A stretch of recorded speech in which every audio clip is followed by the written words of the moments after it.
18 October ଠାରୁ ଜୀବନ ବଦଳାଇବାକୁ ଯାଉଛି କନ୍ୟା ରାଶି ମାନଙ୍କର। 18 ଅକ୍ଟୋବରରେ ଗୁରୁ ଆପଣଙ୍କର ଉଚ୍ଚ ସ୍ଥାନରେ ମାନେ କର୍କ ରାଶିରେ ପ୍ରବେଶ କରିବେ, ଯାହାକି ଆପଣଙ୍କର ଏକାଦଶ ସ୍ଥାନ ହୋଇଥାଏ। ଏକାଦଶ ସ୍ଥାନ ହୋଇଥାଏ ଲାଭର।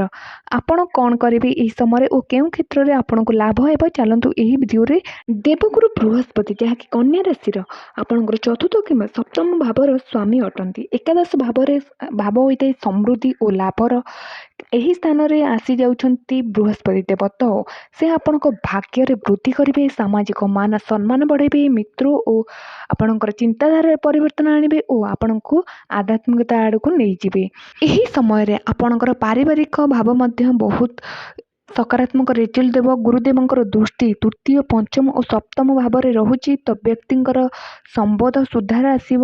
ଆପଣଙ୍କର ଅଧ୍ୟୟନ ଓ ଆପଣଙ୍କର ରଚନାତ୍ମକର ମଧ୍ୟ ସ୍କିଲ୍ ବଢ଼ିବ ଏହି ସମୟରେ।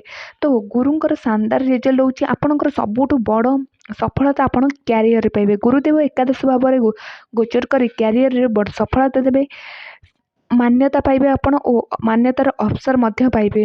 ବ୍ୟକ୍ତିଗତ ହିସାବରେ, ବ୍ୟବସାୟିକ ହିସାବରେ ନେଟୱାର୍କ ସମ୍ବନ୍ଧିତ ବିକାଶ ହେବ ଓ ଆପଣଙ୍କର ନୂଆ ସୋର୍ସ ଖୋଲିବ, ଯାହାଦ୍ୱାରା କି ଏକ୍ସଟ୍ରା ଇନକମ୍ର ଯୋଗ ହେବ ଓ ଆପଣ ଅତ୍ୟଧିକ ଲାଭ କମେଇ ପାରିବେ। ଗୁରୁଦେବଙ୍କର ତୃତୀୟ ଭାବରେ ଦୃଷ୍ଟି ଆପଣଙ୍କୁ ଏନର୍ଜେଟିକ୍ ରଖିବ ଓ ଆପଣଙ୍କର ବାର୍ତ୍ତାଳାପ ବା କମ୍ୟୁନିକେସନ୍ ସ୍କିଲ୍କୁ ମଜବୁତ କରିବ, ଯାହାଦ୍ୱାରା କି ଆପଣ ଲୋକମାନଙ୍କର ମନ କିଣିପାରିବେ ଓ ଆପଣଙ୍କର କାର୍ଯ୍ୟ ସିଦ୍ଧି କରିପାରିବେ। ସେଲ୍ସ ଯେଉଁମାନେ ଅଛନ୍ତି ସେମାନେ କହିବଲି ନିଜର ବିକ୍ରୟକୁ ବଢ଼ାଇ ପାରିବେ।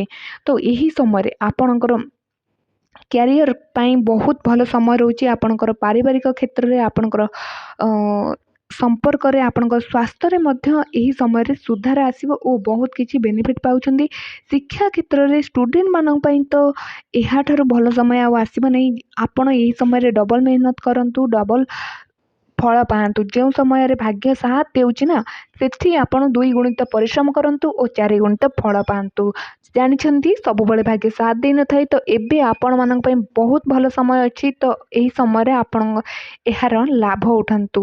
ତ ବିଦ୍ୟାର୍ଥୀମାନଙ୍କ ପାଇଁ ମଧ୍ୟ ଶାନଦାର ରେଜଲ୍ଟ ରହୁଛି। ଯେଉଁ ପରିଶ୍ରମ କରିବେ ତାହାର ପ୍ରତିଫଳ ମଧ୍ୟ ପାଇବେ। 18 ଅକ୍ଟୋବର 2025ରୁ ଗୁରୁଦେବ ଯେଉଁ କର୍କ ରାଶିରେ ଗୋଚର କନ୍ୟା ରାଶିମାନଙ୍କ ପାଇଁ ଅତ୍ୟନ୍ତ ଲାଭକାରୀ ରହୁଛି। କ୍ୟାରିୟରରେ, ପରିବାରରେ, ସମ୍ପର୍କରେ ସବୁ କ୍ଷେତ୍ରରେ ଆପଣଙ୍କୁ ଆଶୀର୍ବାଦ ଏହି ସମୟରେ ମିଳୁଛି। ଛୋଟିଏ ଉପାୟଟି କରନ୍ତୁ, ପ୍ରତ୍ୟେକ ଗୁରୁବାର ଦିନ ବିଷ୍ଣୁ ସହସ୍ର ନାମ ପାଠ କରନ୍ତୁ ଓ ଆପଣ ଏହି ସମୟରେ ହଳଦୀ କଲର ଚାଉଳ ଦାନ କରନ୍ତୁ ଓ ଏହି ସମୟରେ ଆପଣ କଦଳୀ ମଧ୍ୟ ଅନ୍ୟମାନଙ୍କୁ ଦାନ କରିପାରିବେ। ତ ଆପଣଙ୍କ ଜୀବନ ବହୁତ ଖୁସିମୟ ହେଉ, ସୁଖମୟ ହେଉ, ଏତିକି ପ୍ରାର୍ଥନା। ନୂଆ ଆସିଲେ ଚ୍ୟାନେଲ ଲାଇକ୍, ସେୟାର, ସବସ୍କ୍ରାଇବ୍ କରିବାକୁ ବିଲକୁଲ ବି ଭୁଲିବେନି। ଜୟ ଜଗନ୍ନାଥ।